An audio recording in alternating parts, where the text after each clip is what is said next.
Broadcasting live from Houston, Texas, and around the world.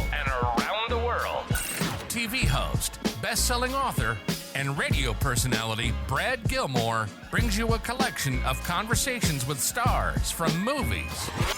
Matthew McConaughey. Brad Gilmore. Mark Wahlberg. Hey, how are you? The one and only Sydney Sweeney joins us. Sydney, how are you? I'm good, thank you. How are you? Tom Hanks and Robin Wright in my favorite movie of the year. Guys, thanks so much for joining the show. Oh, thank you. Well, thank you. Jessica Alba and Lizzie Mathis. Ladies, thank you so much for joining me. Thank you. Kevin Costner joins us. Thank you so much. Thank you. Television. Jimmy Fallon joins us this morning. Jimmy, how you doing, my friend? Good morning. Thank you so much, Brad, for having me. I appreciate this, bud. One of my all-time favorites, Vince Vaughn, joins us right now. Vince, thanks, man. Oh, great to be with you, Brad, and great to be talking to Houston. Good morning to you. We got Owen Wilson. We got Judy Greer. Thanks for joining the show, guys. Thank you. Jay Leno joins us. Jay, how you doing? Hey, Brad, what's going on? We got Anna Sawai joining the show. Anna, thanks so much for joining us. Thank you, Brad. Music. Lola Monroe. Thank you. Thank you for having me. The legendary frontman of AC/DC, Brian Johnson, joins us right now. Brian, how you doing? Good morning, Brad. What looking to talking me funny, lad. Megan Trainor. Thank you so much, Brad. You're awesome. Paris Hilton, the infinite icon herself, is on the show. Paris, love the film. Thank you. I'm so proud of it. And more. This is The Collection. Now your host, The Boat.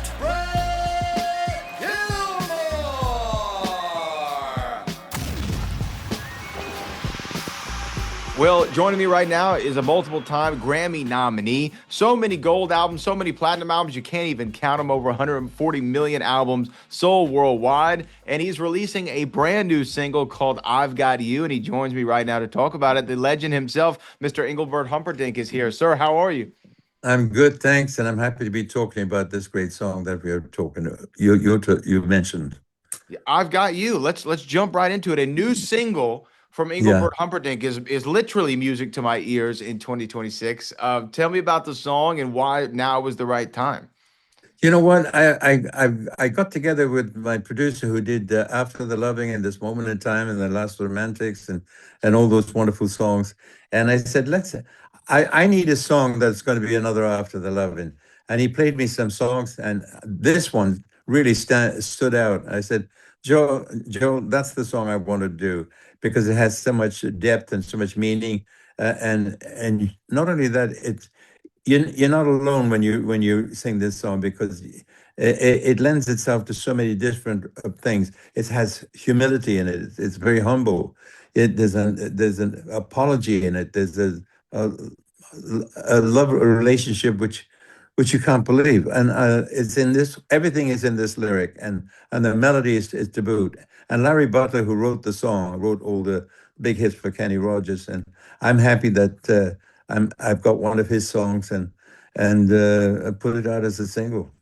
Yeah. Kenny Rogers is a native Houstonian where I'm sitting right now. One of the greats also of all time. You talk about, though, putting a new song into the world. I think you said after all these years in music, there's nothing quite like the feeling of a new song finding its way into the world. Can you encapsulate what you mean by that? What is the feeling that you get when you get to release something that's going to live in perpetuity and be immortal in its own right? Yeah. Well, we're always looking for, artists are always looking for something new to give their audiences, to give their fans.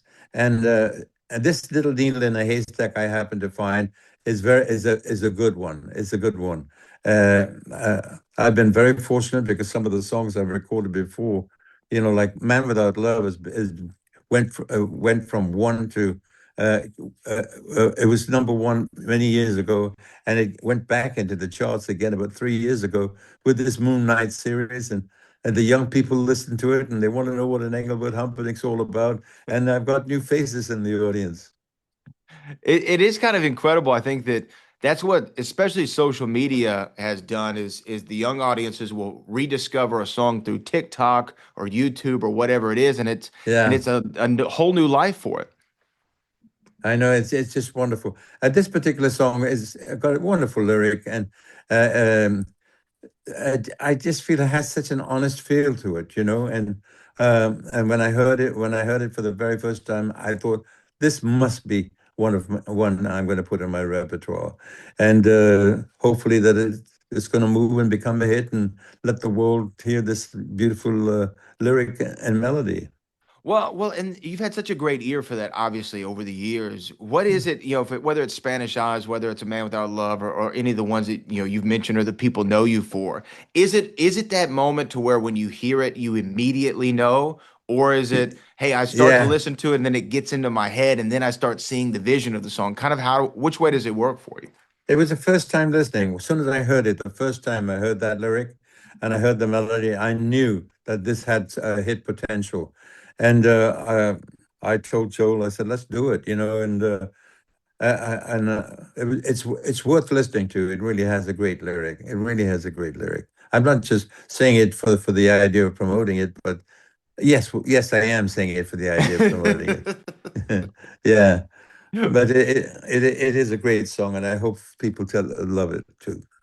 I heard an interview with Arnold Schwarzenegger, and they asked him, after all these years, why do you still go to the gym? And he was like, that's like asking me, why do I still eat breakfast? It's just who I am. It's a part of my life, right? It's Yeah. just a part of it. And I'm sure people go, oh, you still want to go out there and sing. Well, of course you do. This is a part of your life. It's never been in your mind to stop this, right? That's never No, even been a question. no, it hasn't. I think there's no feeling better than a live performance, and I've been very fortunate because I've got a great following. They're very staunch and following, and I want to keep doing this until and God says you can't do it anymore. And But as you should, as you should. yeah, Now, yeah. I saw an old interview you did on the Tonight Show. I think Joan Rivers was the guest host, Oh and yeah. she called you the King of Romance, which has been your moniker for so many years. And you Yeah. seem to say, well, you know what? I don't know if I've quite earned that title. You seem reluctant to embrace it at the time. Do you still feel like that you are not the King of Romance I, that I, everybody looks at you as? Well, you know what? There's been people like who've been deemed king, like for instance, Elvis was king of rock and roll, and Michael Jackson was the king of pop, and I'm just happy that people deemed me as the king of romance, and to be in that category is quite wonderful. Were those songs that were kind of surrounded by love and as you just said, romance, those were the ones that always attracted you the most? I Yeah, mean, who were the yeah. people you were listening to when you started to kind of develop your musical taste? I didn't know which direction I was going to go to because I was singing all the songs of the time, and I even started singing rock songs, and it, I felt that what love is what makes the world go round. So I started to stick to love and romance. And obviously worked out for you. A song like Yeah, from your Spanish Eyes, one of the great, I think maybe one of the greatest songs ever recorded, in my yeah. opinion. What was kind of the origin of that one? How did that come about? Well, actually, I was looking for songs, and I got a note from my manager that says, "Listen, Bert Camford wants to play some songs to you." So I flew over to his place in Spain, and he played three songs for me: "Wonderland by Night," "Spanish Eyes," and uh, what was it called? No, the one that "Strangers in the Night." Strangers in the Night. Strangers in the Night, and he played me those three songs, and I recorded them. And as soon as I finished recording, my manager said, "You can't have Strangers in the Night." I said, "Why not? I think it's a number one song." He said, "No, Sinatra wants it." So I didn't know. Couldn't argue with that. Um, he was like very powerful at the time, and I guess he took that great song from me. And I'm upset about that. Well, you know what? Like if Frank steals something from you, you just got to let Frank have it, I guess, right? Yeah, You got to well, let there you Sinatra. go. You got to let Sinatra have it. I mean, again, and And he was a contemporary of yours. I mean, was that somebody who I don't know because to me I grew up on your music and Frank Sinatra and Dean and yeah. some of the great crooners of that time. Were those guys that you looked at more as colleagues or more like competition? Oh no, I never considered anybody competition. I just thought, let's do your own thing. and that's what I did, and I've been very fortunate to have so many wonderful hits under my belt.